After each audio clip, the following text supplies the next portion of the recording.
식민지 지배 책임은 전혀 인정하지 않았던 거거든요. 한반도에서 건너와서 일했던 사람들의 문제다. 근데 일본은 배상이 다 끝났다라고 얘기를 하고 있어요. 우리는 배상금을 받은 적이 없습니다.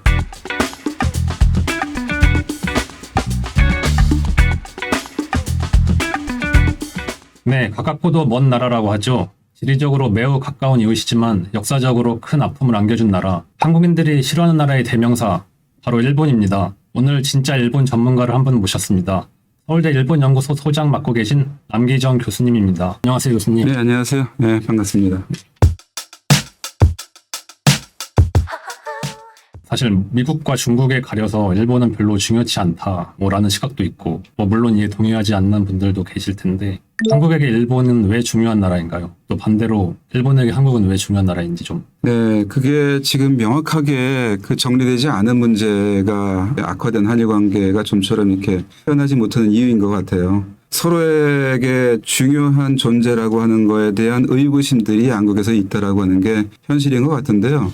이 과거에 이제 냉전기에는 경제와 안보라고 하는 분야에서 위계적인 분업 관계를 이루고 있어서 서로가 서로에게 굉장히 불가결한 존재로 인식이 되고 있었고, 탈냉전기에는 시장 경제와 민주주의를 공유하는 양국이라고 하는 의미에서 이익과 가치를 공유하는 그러한 관계였다, 이렇게 얘기할 수 있을 것 같습니다. 그런데 마침 이제 중일 간의 GDP 역전이 시작되는 이 시기쯤부터 이 동아시아에서 굉장히 유동적인 그러한 상황이 벌어지기 시작했고, 그러면서부터 한일 관계는 역사 문제도 얽히면서 굉장히 장기적인 이 저강도로 진행되지만은 장기적인 복합 갈등의 시대로 들어오게 된 것 같아요. 지정학과 역사라고 하는 두 분야에서 이익과 가치가 지금 엇갈리고 있는 상태라고도 해볼 수 있을 것 같습니다. 그러니까 2012년도에 마침 이제 중일 간의 GDP 역전 현상이 일어나면서 이 동아시아에서 이 역학 관계가 굉장히 복잡해졌어요. 한일 관계도 굉장히 장기적인 저강도로 진행되지만은 장기적인 복합 갈등의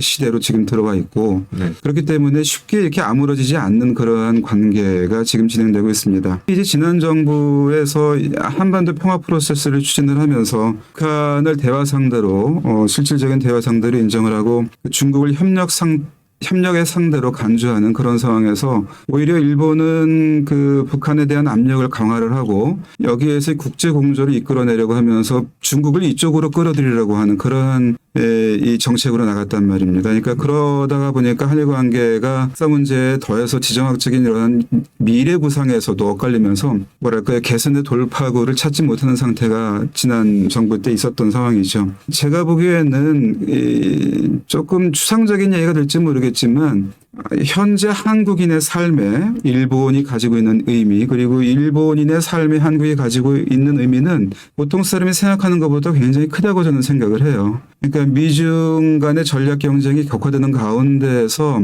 조금 더 이 외교적인 운신의 폭을 넓히기 위해서도 한국과 일본은 서로 협력할 수 있는 그런 부분이 있고, 그것이 국제 질서를 좀 안정적으로 운영을 하고 좀 평화지향적인 그러한 질서로 가져가는데 중요한 역할을 서로가 해줄 수 있을 거라고 생각이 되고요. 한국과 일본이 안고 있는 공통의 문제들이 있습니다. 기후변화에서 오는 여러 가지 문제들, 그리고 구조적으로 아마 양국이 장기적으로 20-30년 동안에 마주할 수밖에 없는 현실이라고 하는 거는 인구 감소 문제인데, 인구 변화의 문제, 안보 위기, 기후 위기, 인구 위기라고 하는 3중의 위기에서 한국과 일본이 서로 경험을 공유하고 미래 구상을 일치시켜 나가면서 할 수 있는 것들은 굉장히 많다고 보거든요. 근데 그렇지 못하고 있는 상태가 좀 안타깝게 생각이 됩니다. 네, 양국 다 중요하다는 사실에 대해서는 매우 동의하는 부분이 많은 것 같은데, 일본은 항상 최근에 양국 관계를 건전하게 되돌려야 한다라고 주장을 하거든요. 이 건전한 관계라는 게 무엇을 의미하는지. 건전한 관계라고 하는 건 사실은 오랫동안 한국이 일본한테 요구해 왔었던 거예요. 일본이 이른바 건전한 역사 인식을 가지면서 네네. 과거에 대해서 성찰적으로 고민을 하면서 이 새로운 관계, 그런 의미에서 건전한 관계로 한일 관계를 발전시켜 나가자라고 하는 그러한 의미에서 한국이 요구해 왔던 건데, 아베 정부 들어와서 오히려 거꾸로 이제 한국에 대해서 이제 건전한 관계를 요구를 하기 시작했습니다. 특히 이제 2018년도에 대법원 판결이 난 이후에 양국 관계가 과거사 문제로 굉장히 삐그덕거리면서 일본 쪽에서 오히려 이 건전한 관계로 돌아가자 이렇게 요구를 해왔던 것 같아요.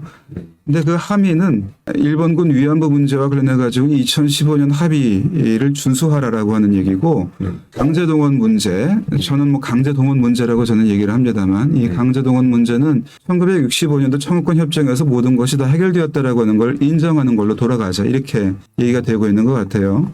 근데 이 부분은 굉장히 한일 간에서 굉장히 긴 경위가 있는 문제인데 1965년 상태로 돌아가자라고 하는 것은 상당한 정도로 후퇴하는 겁니다. 제가 보기에는. 1990년대 들어가지고 1965년도에 한일 관계가 가지고 있던 한계 이런 것들을 극복하려는 노력들이 이루어졌거든요. 뭐 많은 분들이 아시겠지만 93년도에 나온 고노다마, 95년도에 무라야마 담화, 그다음에 98년도에는 이러한 일본 쪽의 역사인식을 공유하는 김대중 오부치 공동선언, 그다음에 더 나아가서 2010년도에는 일본에 의한 한국 병합이라고 하는 거에 100년이라고 하는 시점에 나온 간 나오토 다마라고 하는 것까지도 있어요. 그래서 여기에서는 일본의 식민지 지배가 한국인의 의사에 반하는 것이었다라고 하는 거를 전제로 한 한일 관계로 나아가는 그러한 노력들이 있었습니다. 근데 1965년으로 돌아간다라고 하는 거는 이러한 노력들을 무화시키는 없던 걸로 해버리는 그러한 걸로 돌아가겠다라고 하는 거거든요. 저는 상당한 정도로 문제가 있는 그러한 부분이라고 생각이 되고 그런 점에서는 우리가 정확하게 이 부분에 대해서는 일본 쪽에 우리의 입장을 전달할 필요가 있다고 생각이 듭니다. 결국 한일 관계의 항상 최대 걸림돌은 결국 과거사인데 그것도 현재 최대 현안은 강제징용 해당 문제 아닙니까? 이게 왜 이렇게 양국 입장이 엇갈리고 해결이 어려운 것인지. 네, 뭐 이거는 그 식민지 지배 불법성이라고 하는 문제로 결국에는 환원되는 문제인 것 같아요. 용어도 그렇죠. 우리는 강제 동원이라고 합니다. 그러니까 정확하게는 조금 더 정확하게 표현하면 이건 사법부의 판단에 나오는 용어예요. 네. 근데 이제 그 약간 중화시켜서 표현하는 걸로 우리 정부도 가끔 이제 강제 징용 문제라고도 얘기를 하는데 용어의 문제에서는 약간 문제가 있다고 생각합니다. 그러니까 징용이라고 하는 거에 이미 강제성이 들어가 있는데 거기에 강제 징용이라고 하는 말을 쓰는 것도 그렇고 징용이라고 하는 거는 일본의 그 이 법 체계를 어느 정도 인정한 듯한 그러한 용어인데 식민지지의 불법성이라고 하는 거는 그것의 불법성을 전제로 하는 거기 때문에 징용이라고 하는 말을 사용하는 거에는 어느 정도 그러한 이 문제점이 좀 있는 표현입니다. 더구나 일본은 이 공식적으로 사용하고 있는 용어가 구조선반도 출신 노동자 문제 이런 식으로 더 이 문제 이 심각성을 낮춰서 얘기를 하고 있는 그런 상황이에요. 이미 합법적으로 다 만들어져 있는 그러한 틀 속에서 단지 한반도에서 건너와서 일했던 사람들의 문제다 이런 식으로 문제의 성격을 굉장히 이 낮춰서 부르는 그런 용어죠. 2018년 대법원 판결 관련해서 일본은 사실 국제법 위반이라고 주장을 하고 있거든요. 국제법 위반이라는 일본의 말이 일리가 있는 건가요? 그게 아마 일리가 없다고 하는 거는 일본 정부도 조금 느끼기 시작했던 거겠죠. 그래서 최근에는 일본조차도 국제법 위반이라고 하는 말을 쓰지 않고 있습니다. 다만 이제 국가와 국가의 약속이라든지 뭐 이런 말로 좀 풀어서 얘기하는데 국제법 위반론이라고 하는 얘기가 가지는 그 부담 이런 거를 일본 쪽도 느끼고 있는 거라고 저는 생각이 됩니다. 2018년도의 판결이라고 하는 거는 식민지 지배의 불법성이라고 하는 거에 기초를 해서 일본 기업의 책임을 묻는 것이고 그런 의미에서 위자료라고 하는 이름의 배상을 요구하는 거였거든요. 근데 일본은 배상이 다 끝났다라고 얘기를 하고 있어요. 1965년도 청구권 협정으로. 배상을 끝냈다라고 하는 얘기는 거기서 말하는 배상이라고 하는 거는 식민지 지배 책임을 이행하는 것이기 때문에 그럼 1965년도에 청구권 협정이나 기본조약에서 일본의 식민지 지배 책임을 인정했는가라고 하는 건데 식민지 지배 책임은 전혀 인정하지 않았던 거거든요. 인정하지 않고 단지 샌프란시스코 평화조약이라고 하는 데에서 한일 관계를 매듭지었던 방식의 연장해서 이 문제를 풀었던 겁니다. 지금 무슨 얘기냐면은 재산 문제, 재산권이라고 하는 민사상의 문제를 정치적으로 타결하는 데 지나지 않았어요. 그러니까 법적의 문제까지는 가지 않았던 것이고 식민지 지배 책임이라고 하는 거는 전혀 언급이 되지 않았던 문제입니다. 근데 이미 그것이 다 65년도에 끝났다라고 하는 얘기는 자기 모순에 빠지는 거거든요. 일본이 얘기하는 그 국제법 위반론이라고 하는 것은 한일 간의 조약과 협정이 있는데 이러한 해석을 한국의 헌법이나 국내 법에 따라서 하고 있다라고 하는 그런 점에서 문제제기였다고 생각이 돼요.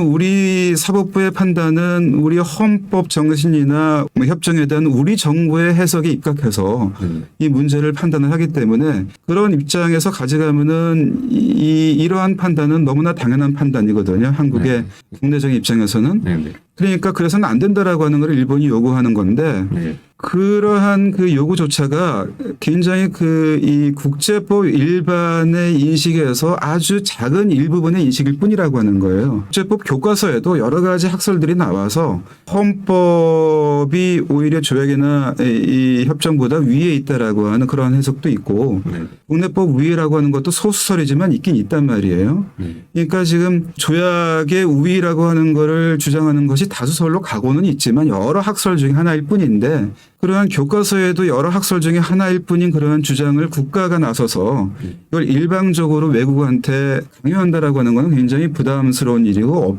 해서는 안 되는 일이라는 거죠. 외교적으로는. 네. 이 문제는 해방 이후 지금까지 해결이 되질 않았어요. 더 정확하게 말하자면 해방 이후 지금까지 정부 출범 이후에 지금까지 우리 정부는 한 번도 식민지 지배의 불법성이라고 하는 이 입장을 처리한 적이 없습니다. 우리는 어떠한 정부도 식민지 지배는 불법이었다라고 하는 전제에서 대일 외교를 해왔던 거예요. 1965년도에 기본조약과 청구권 협정이라고 하는 것은 서로의 입장을 하나로 이렇게 수렴시킬 수 없다라고 하는 전제하에서 합의할 수 없다라고 하는 데에 대해서 합의하자 이렇게 합의를 한 거죠. 각자 서로의 입장은 견지를 하되 더 이상 이 문제는 따지지 말고 그 중간선에서 현안을 해결을 하자라고 하는 걸로 나갔던 겁니다. 문제가 되기 시작하는 거는 2018년도의 판결인 거죠. 결국에는. 근데 이거는 확정 판결인데 사실은 이 판결이라고 하는 2012년도에 이미 나왔던 판결이에요. 근데 이거는 문재인 정부라서 특별하게 이런 판단이 나오는 게 아니고 우리 정부가 어떠한 정부도 이거는 처리하지 않았던 입장이기 때문에 이거를 법적으로 물어보자 그러면 그렇게 나올 수밖에 없는 부분이었던 겁니다. 그러니까 이명박 정부 때 이미 이 판결은 나왔던 것이고요. 그러니까 이거는 어쩔 수 없는 그러한 문제를 이가 안고 있다라고 하는 걸 전제로 해서 이거를 조금 더 탭을 위에 올려놓고 진지하게 고민하고 이 문제를 궁극적인 해법으로 한번 가져가 봅시다라고 하는 식으로 한국과 일본 정부가 앉아야 되는 문제죠. 근데 그걸 일방적으로 서로에게 입장을 강요하는 문제가 지금 양국 간의 문제가 되고 있는 거라고 할 수 있겠습니다. 우리가 정확하게 이 문제에 대해서는 일본한테 좀 입장을 전달할 필요가 있다고 생각이 됩니다. 우리 스스로의 입장을 주장할 필요도 있다고 생각이 되고요. 일본 덕분에 우리가 과거에 조선의 군대화를 할 수 있었고 대한민국이 전후 배상금 덕에 이렇게 경제 발전을 했다. 식민지 근대화론도 이거를 잘 대변하고 있는 이론으로 알고 있는데 이게 얼마만큼 일리 있는 이론인지 좀 말씀해 주실 수 있을까요? 그거는 일본의 일방적인 주장이죠. 예. 제가 보기에는 지금 그 배상금이라고 하는 말씀하셨는데 배상금이라고 하는 건 아까 제가 말씀드렸다시피 실시된 적이 없어요. 우리는 배상금을 받은 적이 없습니다. 그리고 일본도 배상금을 주었다라고 하는 생각을 갖고 있지 않아요.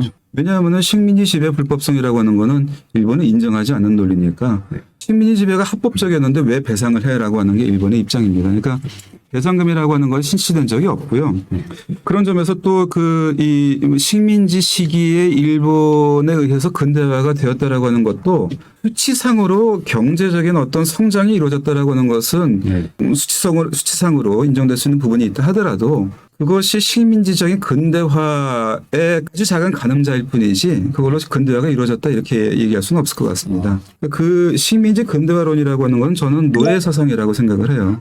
조선은 그 19세기 말에 이미 주체적으로 근대 국민 국가 형성을 위한 사상과 운동을 가지고 있었습니다. 이미 우리 안에 그러한 가능성이 있었던 것인데 그게 일본에 의해서 왜곡된 것이 그 이후에 역사의 전개 과정이라고 저는 보거든요. 그러니까 우리 민족주의가 가지고 있는 근본적인 문제가 저는 그 근대 없는 자주 없는 근대의 문제 이 두 가지가 계속 엇갈려 나간다라고 하는 게 이 한국 민족주의의 문제고 거기에서 여러 가지 문제들이 파생되고 있는데 계기를 만든 것들이 일본이었단 말이죠. 그럼 먼저 이제 근대 없는 자주의 문제인데 아직 우리가 근대를 주체적으로 개시하지 못한 상황에서 일본에 의한 개항으로 그러니까 1876년도 이른바 강화도 조약이라고 하는 조일 수호 조기라고 하는 한국이 맺은 최초의 조약에 의해 가지고 조선이 자주의 국가로 국제사회에 편입이 됐단 말이죠. 이게 이제 근대 없는 자주의 출발이었던 것 같아요.